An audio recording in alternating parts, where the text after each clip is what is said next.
Hello guys, this is your friend Kuya Novo, and don't forget to subscribe and of course support my channel. And today I will reveal to you my secret, and of course I learned this one before we march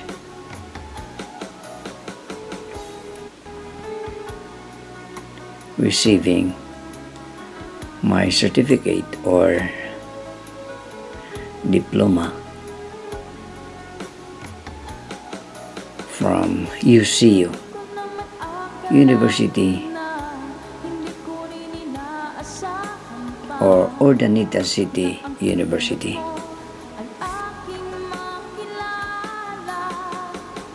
Ito yung 12 paraan, ways to advance your career. Number 1 po ay make a meaningful connection. Reach out to someone. Kailangan marami kang kaibigan or mga friends kung tawagin natin sa English. So that's the number 1 at that's very important. At pangalawa, the second one is ask for more responsibility. This is very hard, lalo na pag may pagod talaga. But yan ang sekreto kung bakit mabilis ang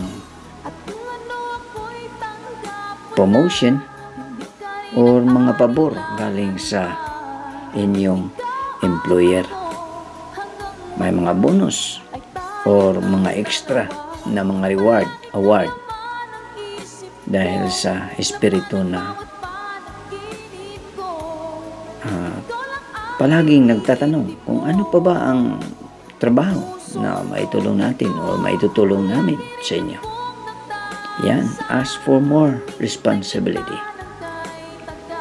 Another one here is the third one, sign up for a class.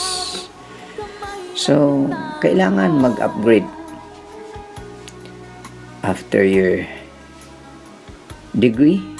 You can proceed. You can sign up to another course, vocational or whatever.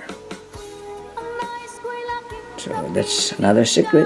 And number 4, download educational material or materials na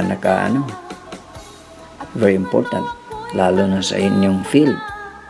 So kailangan mag-download kayo palagi para dagdag ng kaalaman. Ang pang-5, fifth here is dress sharp. Kailangan formal talaga ang dating, especially if you're a professional or a teacher. So apply dress sharp. And number 6,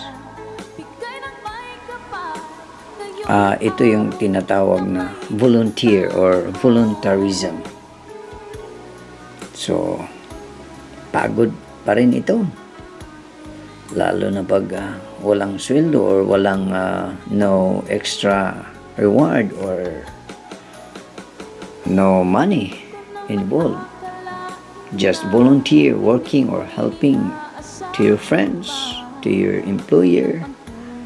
And that's very hard, but that's one thing, another secret.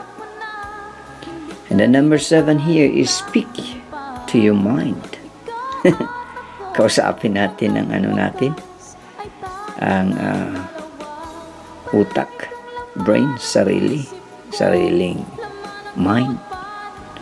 Ay example, kaya pa ba?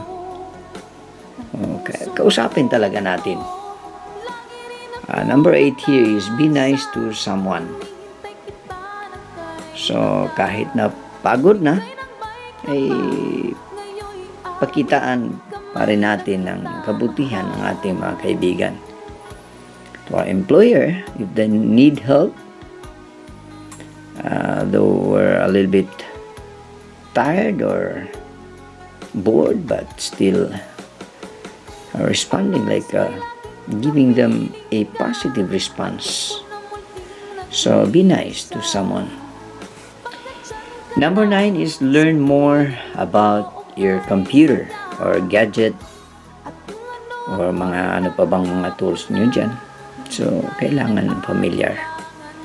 Number 10 is say thanks. Always give thanks, especially to someone or to our friends, to our employer. Palagi tayong bibigay ng pasalamat sa kanila. Number 11 is give a speech. Itong moral people and dislike ba kaya? And even fear. Kailangan tayong matutong mag-public speaking para kung kailangan, kung may mga part tayo, ay bibigay rin tayo ng mga presentation para sa ating mga kaibigan. Handa palagi. At number 12, update your resume. Kailangan i-update natin yan. Kung ano bang nasa resume natin, I always update or i-update it palagi. So those are the only things that I can share to you. Secret. Kung gusto niyo mabilis ang promotion or gusto niyo ng mga reward, extra points sa inyong mga employer. So salamat po. Until next time, this is Kuya Novo.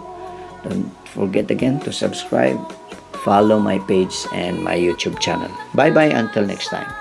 Hinihintay kita ng kay tagal, bigay ng may kapal, ngayon'y abot kamay na kita mahal.